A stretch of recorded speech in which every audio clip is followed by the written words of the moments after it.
Hi, hello, வணக்கம். நம்ம சேனலுக்கு வந்து பாத்தீங்கன்னா Motorola தரப்புல இருந்து இப்போ புதுசா வெளிய இருக்க Motorola Razr 2019. சோ அந்த ஃபோனோட ஃபுல் ஸ்பெசிஃபிகேஷன் ரிவ்யூ தான் வந்து இந்த வீடியோல பார்க்க போறோம். வீடியோக்கு போறதுக்கு முன்னாடி நான் உங்க பிரவீன், நீங்க பார்த்துட்டு இருக்கிறது பிகெடிக் தமிழ். ஸ்கிப் பண்ணாம இந்த வீடியோ கடைசி வரைக்கும் பாருங்க. அப்படியே நம்ம சேனலை சப்ஸ்கிரைப் பண்ணுங்க. வாங்க நீங்க நம்ம வீடியோக்குள்ள போகலாம்.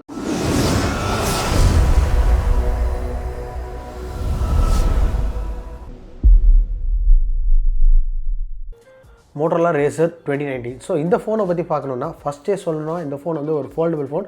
வெர்டிகலாக ஃபோல்ட் பண்ணுறாங்க, கொஞ்சம் டிஃப்ரெண்ட்டாகவே இருக்குன்னு சொல்ல முடியும். முன்னாடி இருந்த ஃப்ளிப் ஃபோன் மாதிரி இது இருக்குன்னே சொல்லலாம்.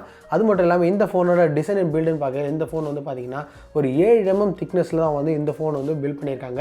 இது அன்ஃபோல்டு கண்டிஷனில் 6.9mm சொல்லியிருக்காங்க. ஸோ அவ்வளோ மெலிசாக அந்த ஃபோன் வந்து கொடுத்துருக்காங்க. அது மட்டும் இல்லாமல் ஃபோல்டபுள் கண்டிஷனில் வந்து பார்த்தீங்கன்னா இவ்வளோ ஒரு சின்ன பாக்ஸ் மாதிரி இருக்குது. அதுவும் வந்து 14mm திக்னஸில் தான் இருக்குது. பெருசாக ஒன்றும் கிடையாது தான் சொல்லணும். ரொம்பவே வந்து ஹேண்டியாக வந்து இது வந்து பில்ட் பண்ணியிருக்காங்க. ஸோ டிசைனை பொறுத்த வரைக்கும் தாறுமாறாகவே இருக்குது. அது மட்டும் இல்லாமல் OLED ஃபோல்டபிள் டிஸ்பிளே இந்த மாதிரி நிறைய விஷயம் கொண்டு வந்திருக்காங்க. வெயிட்னு பார்க்கும்போது கூட இந்த ஃபோன் வந்து 200 கிராமுக்கு வந்து மெயின்டைன் பண்ணியிருக்காங்க. ஸோ அவ்வளோ லைட் வெயிட்டாக தான் வந்து இந்த ஃபோன் வந்து கொடுத்துருக்காங்க. ஓவராலாக பார்க்கும்போது டிசைன் அண்ட் பில்டுன்னு பார்க்கும்போது இந்த ஃபோன் வந்து தாறுமாறாகவே வந்து பில்ட் பண்ணியிருக்காங்க. இதன் கூட வந்து பார்த்தீங்கன்னா ஸ்பிளாஷ் ப்ரூஃபும் இருக்குன்னு சொல்லியிருக்காங்க. அது எந்த அளவில் ஒர்க் அவுட் ஆகுதுங்கிறது நம்மளுக்கு இன்னும் தெரியலை. டிஸ்பிளேன்னு பார்க்கல இந்த ஃபோன்ஸில் வந்து OLED டிஸ்பிளே வந்து யூஸ் பண்ணியிருக்காங்க. மெயின் டிஸ்பிளே வந்து பார்த்திங்கன்னா OLED டிஸ்பிளே அப்படின்னு சொல்கிறாங்க. இதோட ரெசல்யூஷன் வந்து பார்த்திங்கன்னா 720+, அதாவது HD+ ரெசல்யூஷனில் வந்து இதோட ரெசல்யூஷன் வந்து கொடுத்துருக்காங்க. இந்த டிஸ்பிளே வந்து வெர்டிகலாக வந்து ஃப்ளோட் ஆகுது. இதோட டிஸ்பிளே கண்டிஷன் பார்க்கும்போது ரொம்ப அழகாகவே இருக்குன்னு சொல்ல முடியும். குவாலிட்டியும் தாறுமாறாகவே வந்து கொடுத்துருக்காங்க. இதோட ஸ்க்ரீன் டு பாடி ரேஷியோன்னு பார்த்தீங்கன்னா 21:9 அப்படிங்கிற சினிமேட்டிக் வியூ டிஸ்பிளே வந்து இதில் வந்து கொடுத்துருக்காங்க. ஸோ வீடியோ எக்ஸ்பீரியன்ஸ் ஓரளவுக்கு நல்லாவே இருக்கும். பட் ஃபோல்டபிள் ஃபோன்ஸ்னால என் பெசல்ஸ் எல்லாம் கொஞ்சம் பெருசாகவே இருக்குது. இதுக்கு அடுத்தபடியாக வந்து பார்த்தீங்கன்னா இதில் இருக்கிற செகண்டரி டிஸ்பிளே வந்து பார்த்தீங்கன்னா 2.7 inch கொடுத்துருக்காங்க. இது வந்து QOLED டிஸ்பிளே அப்படின்னு சொல்லியிருக்காங்க. இந்த OLED டிஸ்பிளேயோட ரெசல்யூஷன் பார்த்தீங்கன்னா 800x600 அப்படின்ற வியர்டான ஆஸ்பெக்ட் ரேஷியோவில் இருக்குது. இது ஆக்சுவலாக பார்த்தீங்கன்னா வந்து 720p கொஞ்சம் கம்மியாக தான் இதில் வந்து கொடுத்துருக்காங்க. டிஸ்பிளே இதில் வந்து நோட்டிஃபிகேஷன் செல்ஃபி கேமரா அந்த மாதிரி ஒரு சில விஷயங்கள் வந்து இதில் எடுக்க முடியும்னு சொல்லியிருக்காங்க. ஸோ பார்க்கறதுக்கு கொஞ்சம் கூலாகவே இருக்குது. பட் இன்னும் என்னென்ன ஃபீச்சர்ஸ் வந்து இந்த டிஸ்பிளேல வர்றாங்கன்னு இன்னும் தெரிய வரல. ஓவராலாக டிஸ்பிளேன்னு பார்க்கும்போது இந்த டிஸ்பிளேல இருக்க வைப்ரன்சி நல்லாவே இருக்குது. பர்ஃபார்மன்ஸ்னு பார்க்கல இந்த ஃபோனில் வந்து பார்த்தீங்கன்னா இப்போ வந்து மிட்ரேஞ்ச் செக்மெண்ட்டில் Snapdragon லான்ச் ஆன Snapdragon 710 அப்படிங்கிற ப்ராசர் வந்து யூஸ் பண்ணியிருக்காங்க. பேசிக்காக அது 10nm பில்ட் ஆன ப்ராசர் தான். இதுக்கு பதிலாக Snapdragon 845 ப்ராசர் வந்து கொடுத்துருக்கலாம். அதுவும் 10nm தான் பில்ட் ஆயிருக்கு. பட் லோ எண்ட் ப்ராசர் கொடுத்தது ஏன்னு வந்து இன்னும் தெரிய வைக்கல. அதே மாதிரி பார்த்தீங்கன்னா இந்த ஃபோனில் பேசிக் ஆப்ஸ் ஓப்பனிங் க்ளோசிங் டைம் எல்லாமே வந்து ஸ்மூத்தாகவே இருக்கும். அதே மாதிரி கேம்ஸ் போன்ற எல்லாமே PUBG போன்ற கேம்ஸ் எல்லாம் வந்து மீடியம் செட்டிங்ஸில் நல்லாவே வந்து விளையாடக்கூடியது தான். ஸோ கேம்ஸ்னு சொல்லும்போது இதில் இருக்க GPU பார்த்தீங்கன்னா Adrino 616 GPU கொடுத்துருக்காங்க.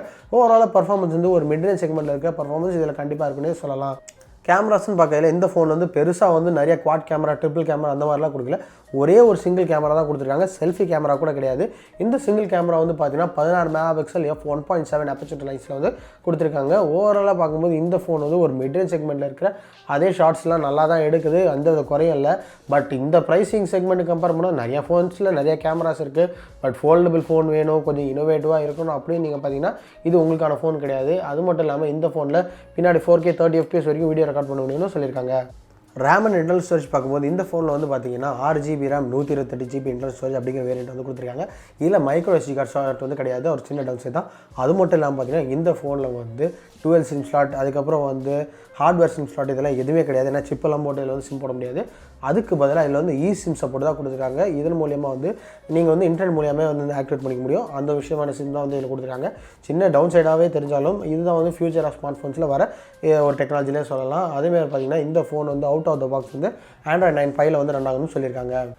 பேட்டரி கெப்பாசிட்டின்னு பார்க்கல இந்த ஃபோன் வந்து ரொம்ப சின்ன பேட்டரி தான் கொடுத்துருக்காங்க. 2510 mAh பேட்டரி.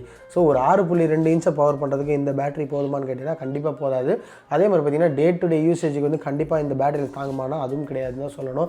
ஏன்னா வந்து இந்த ஃபோல்டபிள் ஃபோன் வந்து ஒரு இனோவேட்டிவான ஃபோனாக தான் கொடுத்துருக்காங்களே தவிர பட் பேட்டரி பர்ஃபார்மன்ஸ் இதெல்லாம் கன்சிடர் பண்ணல. அவங்க வந்து நார்மல் ஒரு வெர்டிக்கல் ஃபோல்டபிள் ஃபோனாக Razr 1க்கு அடுத்த வருஷனாக தான் இதை வந்து விட்டுருக்காங்க. மற்றபடி எந்த சேஞ்சஸும் வந்து இந்த ஃபோனில் பெருசாக வந்து மாட்டல.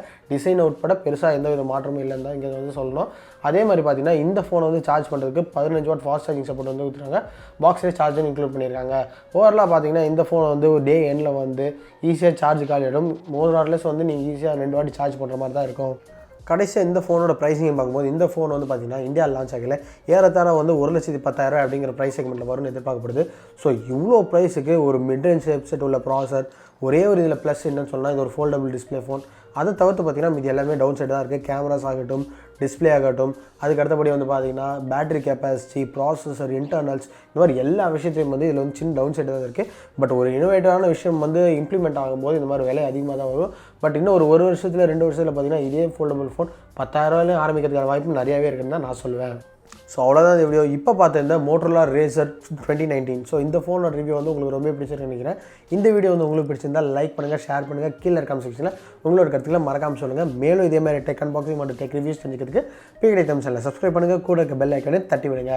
இதே மாதிரி ஒரு வீடியோவில் நான் உங்களை சந்திக்கிறேன். அது வரைக்கும் பாய்.